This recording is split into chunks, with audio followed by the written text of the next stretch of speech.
Today, Virginia Walker will share how you can lead and live life on your own terms. That is, thrive on purpose. She will explain a simple yet potent framework that you can use to achieve both business and personal well-being. Blending experience gained through blue-chip executive roles, turnaround CEO of a 400-person non-for-profit, and coaching and mentoring, Virginia brings an abundance of valuable leadership tools and insights, and has a passion for enabling workplaces where people thrive. In her spare time, Virginia is a tragic golfer and has transitioned a business suit to a wet suit on the long road to learning how to surf as a mature adult. Everyone get ready to learn how you can thrive on purpose. Please join me in welcoming Virginia to the stage.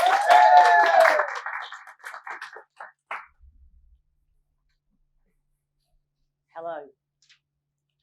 Have you ever felt it's absolutely impossible to be a successful leader and look after your own well-being at the same time? A few months ago, I turned 21, times 3 and a bit. And in those decades, I've learned a few things.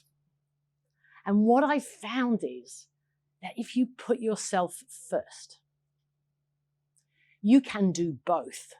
You can lead and live life on your own terms. My passion is enabling workplaces where people thrive. It was ignited at the age of 16. At that time, I lived in Surrey, England. I was at school. I was working a part-time job. Life was getting tough. My parents were splitting and I was lost. And I came up with an answer: a full-time job. I was very lucky. I had a great careers master, Mr. Humphreys, and Mr. Humphreys introduced me to a chartered accounting firm in the City of London, and I had a full-time job. It changed my life. I don't think anybody was so happy to be an accountant. No one had told me they were supposed to be boring. And in this workplace, I learned, I grew, we helped each other, we had fun. The senior partner once wore a paper carnation to a public AGM. They were not your typical accountants. So I had found this fabulous place where I could thrive on purpose. But as my career progressed, there were many places that weren't like that. But those that did, they had great leaders. So I decided I was going to be one of them. So I was climbing the corporate ladder. We've heard ladders? Yep, this was a particular ladder. And I always tried to make sure that my team could thrive on purpose. I was looking after them. But somehow I kept working for people that didn't do the same for me. Eventually, in 2013, it came to a head. I found the courage to leave this toxic world that I was in. I wanted to find out how I could thrive on purpose.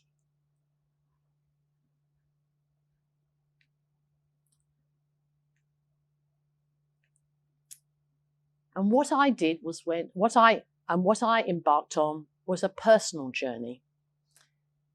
The picture you can see in front of me, in front of us, is me meditating with horses. If you ever get an opportunity, horses can give you great insight into what's going on in your brain, which is quite bizarre, really, isn't it? But if you ever get the opportunity, please try it. It's an extraordinary experience.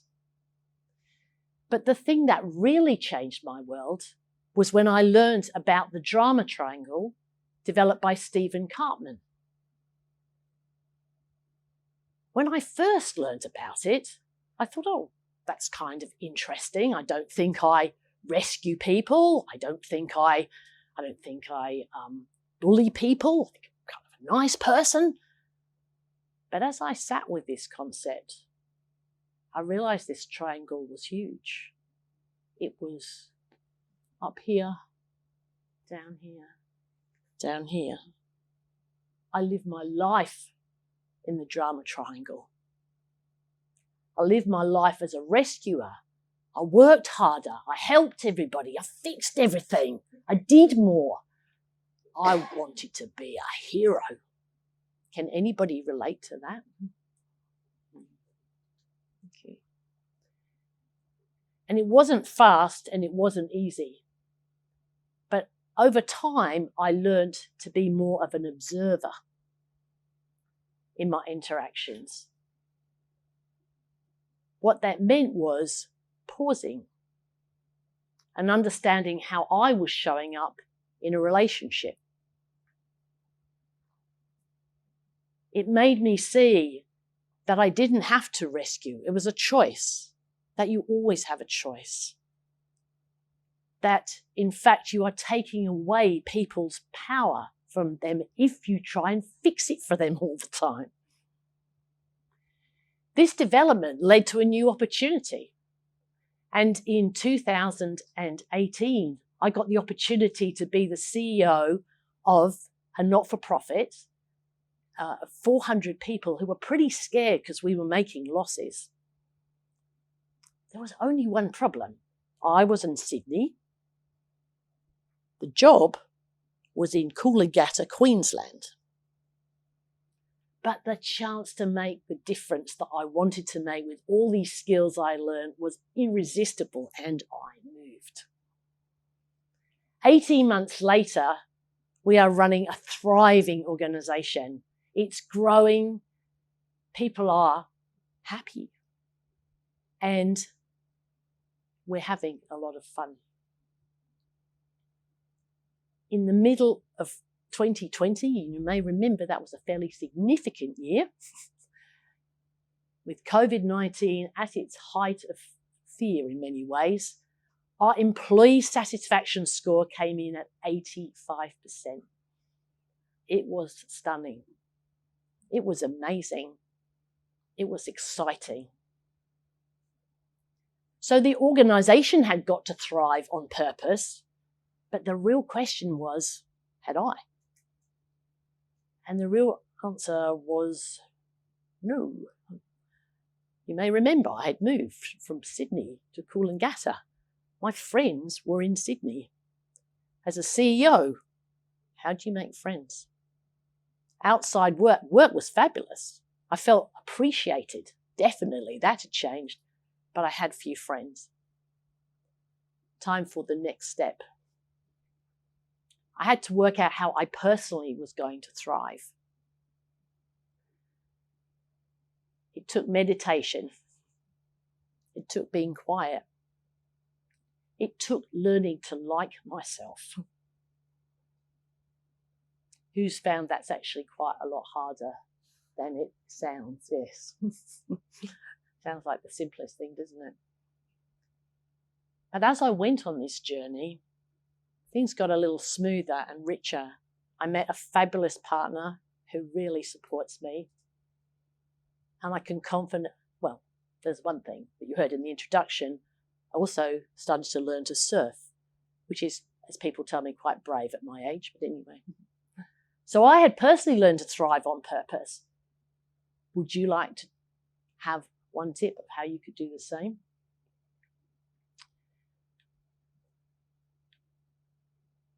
The first step is to think about a relationship, preferably in your workplace, but have you got one? Has got a work relationship? Just think about one, whatever. And what I'd like you to do is consider what would happen if you stepped away from how you normally conduct yourself in that relationship and considered being curious.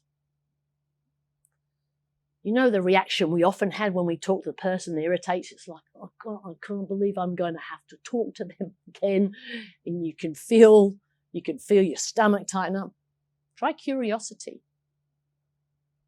Be curious. Help me understand. Tell me more. Be amazed what you find out. The second step, explore.